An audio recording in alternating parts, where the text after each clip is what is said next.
Hello, DECA members.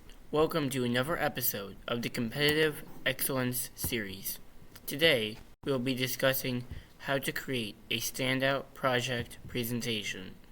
Whether you are considering competing, getting ready to start creating your project, or putting the final touches on your project and presentation, you can use this video to help you get the edge on your competition. From start to finish, it's important to make sure you stand out. Depending on what level of competition you are in, or what category you're competing in, judges see hundreds of presentations that blur together. So it's up to you to make sure your presentation stands out. You can do this through professional visuals, creative ways to share information, and engaging speeches. My partner, Sarah Bendorf, and I, Josiah Reinholtz, will be walking you through the ways you can get an edge on your competition and boost yourself to the next level. My name is Sarah Bendorf, and I'm a sophomore at Hortonville High School, where I am also the Financial Operations Officer at my high school. I am a second-year DECA member, and today I am here to share my top 5 tips on how to create a standout project presentation. My first tip when creating a standout project presentation is by becoming practiced in the creation tools and platform you choose to use. When creating a project, the wording and information you choose to share is super important, but when it comes time to presenting, you must be able to share the same information in a concise, eye-catching, and creative way.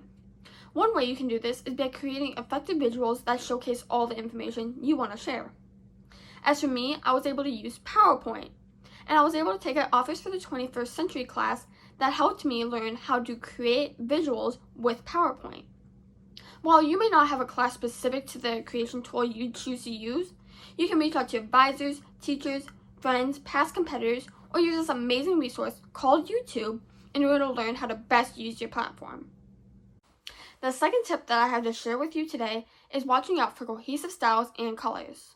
The best way to keep your presentation looking neat and professional is through cohesive styles and colors. You do not want your font changing halfway through your presentation, as it gives off the image that you had neither the care nor time to look over it. Remember, you want your judge paying attention to the words you're saying, not the fact that your font changed 5 times throughout your presentation. In addition to that, watch out for color themes throughout your entire written entry, presentation, and any handouts you may choose to share. Remember, everything must flow. That includes your font size, color, layout, and order. The third tip that I have to share with you today is simplicity. You do not want to throw so much information out at your judge that they have no idea what to focus on. Remember, your written entry is the only thing that should be outlining every individual detail in your guidelines. But when it comes time to your presentation, you have only 15 minutes to share months of work in. In order to best keep your presentations minimalistic, remember the 6x6 rule in presenting, which means you use 6 bullet points per slide and only 6 words per bullet point. While this isn't always realistic, it's a great mindset to have to keep your presentations looking simplistic. Remember, you want your judge paying attention to the words you're saying, not the long paragraph ahead of them on your presentation. The fourth tip that I have to share with you today is utilizing handouts. One way that you can boost your presentation to the next level is by using handouts. Handouts could be as simple as a business card that adds a touch of professionalism to your presentation, or they can include graphs and numbers that may be hard to see on your poster or screen. If it's applicable to your topic, you could also provide products that you may be providing or selling at your business. Remember, handouts provide your judge a way to look back on your work rather than solely the rush notes they took during your presentation. My fifth and final tip that I have to share with you today might be the most important one, but also the hardest, and that is to be creative. Remember, judges see hundreds of presentations over their time as a judge and will only remember the ones that stand out to them. Remember, it doesn't matter how good of a topic you have. If you can't present it to a certain level, your judge will not take in any information, nor grade you highly in individuality or presenting skills. In order to have a standout presentation, not only do you need an impressive visual, but you also need to have an engaging and well put together script. It is important to know all aspects of your project extremely well, whether you are doing your project in a group or by yourself. A large portion of the presentation is not only judged on what you bring, but what you say and how you say it.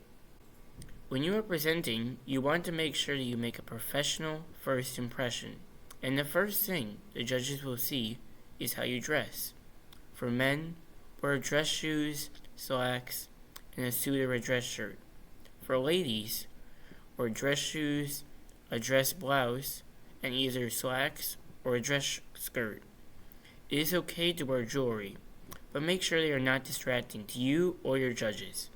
Depending on what level you are competing at, such as regionals versus ICDC, you may also be required to wear a deca blazer as a part of your dress, so be aware of what each event suggests. My second tip for your presentation is to make sure you use formal body language during your presentation. This will be your first and only time you'll be able to interact with your judge, so it is vital that you are able to give a good first impression that is formal and represents you. Make sure you look your judge in the eye so they know you are confident in what you have to say. Look at your judge as if you are just having a conversation with them. You should also stand up straight, and it is okay and encouraged to use some hand motions, but don't overuse them so they become distracting. My third tip to make sure you can excel at your presentation is to make sure you practice. Writing a script is important, but the last thing judges want is for you to read your presentation off a visual. Your visuals should be simple and not hold all the information that you want to share. You can then elaborate on your topic with what you say. It is important that you practice your presentation to your family, advisors, and other DECA members so that you know your content and are prepared for questions about your presentation. My final tip for presenting your project professionally is to make sure you understand your partner. If you are in a group project with 2 or more people, it is important to know who is saying what and what every person's role is in the group. It is important to feel comfortable and trust your group so that the presentation doesn't become awkward. Now, let's move on to a few examples. In this first example, you can see how I was able to utilize a graphic in order to organize this information into a clear yet eye-catching way. In this next example, notice the cohesive coloring. I used 3 main colors, red, orange, and yellow, that not only go together based on the color wheel, but also line up with the colors that I use in my other slides in this presentation. As you can see here, I use a handout that is not only visually appealing, but allows me to show more information in a concise way. Finally, let's talk about how to present the slide. Remember, if we're talking about what has the most information, the written entry would have the most information, followed by your speaking part and your presentation, and finally, your presentation visuals. If I were to present this slide and graphic, I would say, Soccer Heaven has been seeing a dramatic decline in both profits and popularity due to the lack of advertisement as well as the lack of resources. The facility is rarely in use, which is making it increasingly difficult to gain any real income. Now, this is only the beginning of the slide, but notice how I expand on the points only briefly mentioned in my visual. Thank you so much for watching this video. Make sure to remember these tips and tricks all while preparing, practicing, and performing your presentation in order to get the edge on your competition. Hope to see you all at STDC.